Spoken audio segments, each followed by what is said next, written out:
कुएं का पानी की कहानी। एक किसान बहुत परेशान था। उसे अपने खेतों को सींचने के लिए पानी की जरूरत थी, इसलिए वो कई दिनों से अपनी जमीन के आसपास किसी कुएं की तलाश कर रहा था। इसी तलाश में वह घूम ही रहा था कि अचानक उसे एक कुआं दिखा। यह कुआं उसके खेतों से बहुत नजदीक था, इसलिए किसान बहुत खुश हुआ। उसने सोचा कि उसकी परेशानी खत्म हो गई। यह सोचकर वह खुशी खुशी घर चला गया।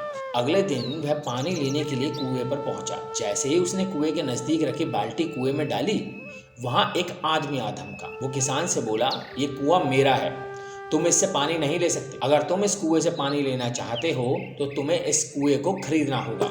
यह बात सुनकर किसान कुछ देर रुका और फिर मन ही मन सोचने लगा कि अगर मैं इस कुएं को खरीद लूं तो मुझे कभी पानी की कमी नहीं होगी और ना ही मुझे पानी के लिए इधर उधर भटकना पड़ेगा। फिर क्या था, दोनों के बीच में एक रकम तय हुई। किसान के पास उतने पैसे तो थे नहीं, लेकिन वो ये मौका नहीं छोड़ना चाहता था। इसलिए किसान ने उस आदमी को अगले दिन वो रकम देने का वादा किया और घर की ओर चल दिया। किसान के लिए कुआं खरीदना एक अच्छा मौका था, इसलिए वह इस काम में जरा भी देर नहीं करना चाहता था। घर पहुंचते ही उसने अपने कारोबारियों और दोस्तों से इस बारे में बात की और कुएं के लिए तय हुई रकम का इंतजाम करने में जुट गया। थोड़ी भागदौड़ और कोशिश के बाद आखिरकार उसने वो रकम जमा कर ली। अब वह पूरी तरह से निश्चिंत हो चुका था कि कुआं खरीदने से उसे कोई नहीं रोक सकता। जमा हुए पैसों को लेकर वह घर से चल दिया।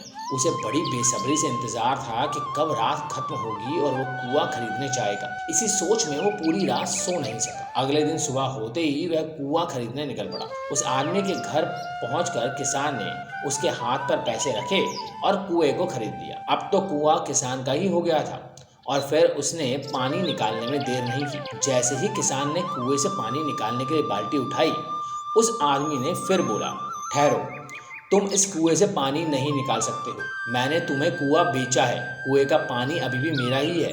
किसान मायूस हो गया और न्याय के लिए राजा के दरबार में शिकायत करने पहुंचा। मालूम है उस राजा का नाम क्या था? वो थे राजा अकबर। राजा अकबर ने उस किसान की पूरी कहानी सुनी और फिर उस आदमी को दरबार में बुलाया जिसने वो कुआं बेचा था। राजा का फरमान सुनते ही वह आदमी भागा भागा दरबार में हाजिर हो गया। राजा ने उससे पूछा, जब तुमने इस किसान को अपना कुआं बेच दिया तो फिर इसे पानी क्यों नहीं लेने दे रहे हो? आदमी बोला, महाराज, मैंने इसे केवल कुआं बेचा था, पानी नहीं। यह बात सुनकर राजा भी सोच में पड़ गए। उन्होंने कहा कि बात तो यह पते की कह रहा है, कुआं बेचा है, पानी तो नहीं। काफी देर सोचने के बाद जब इस समस्या को सुलझाने में वो नाकाम हो गए तो उन्होंने बीरबल को बुलाया। बीरबल बहुत ही बुद्धिमान था, इसलिए राजा अकबर किसी भी मामले पर फैसला लेने से पहले उसकी राय जरूर लेते थे। बीरबल ने एक बार फिर दोनों से उनकी समस्या पूछी। पूरी बात जानने के बाद बीरबल ने उस आदमी से कहा, ठीक है, तुमने कुआं बेचा, पानी नहीं, फिर तुम्हारा पानी किसान के कुएं में क्या कर रहा है? कुआं तुम्हारा नहीं है, फौरन अपने पानी को कुएं से निकालो। बीरबल का इतना कहते ही उस आदमी को समझ में आ गया कि अब उसकी चालाकी किसी के काम नहीं आने वाली। उसने राजा से फौरन माफी मांगी और माना कि कुएं के साथ उसके पानी पर भी किसान का ही पूरा अधिकार है। यह देखकर राजा अकबर ने बीरबल की बुद्धिमानी की तारीफ की और कुआं बेचने वाले आदमी पर धोखेबाजी के लिए जुर्माना लगाया। तो दोस्तों, कैसी लगी ये कहानी और ये कहानी हमें क्या सिखाती है? किसान और कुएं की ये कहानी से हमें पता चलता है कि अपने आप को दूसरों से अधिक चालाक नहीं समझना चाहिए, साथ ही धोखा देने की आदत से भी दूर रहना चाहिए, क्योंकि कोई भी ऐसा हो सकता है जो आपसे भी अधिक बुद्धि का इस्तेमाल करना जानता हो। ऐसे में आपका धोखा पकड़ा जाएगा और आपको अपने किए का भुगतान करना होगा, जैसे इस कहानी के अंत में कुआं बेचने वाले आदमी को करना पड़ा।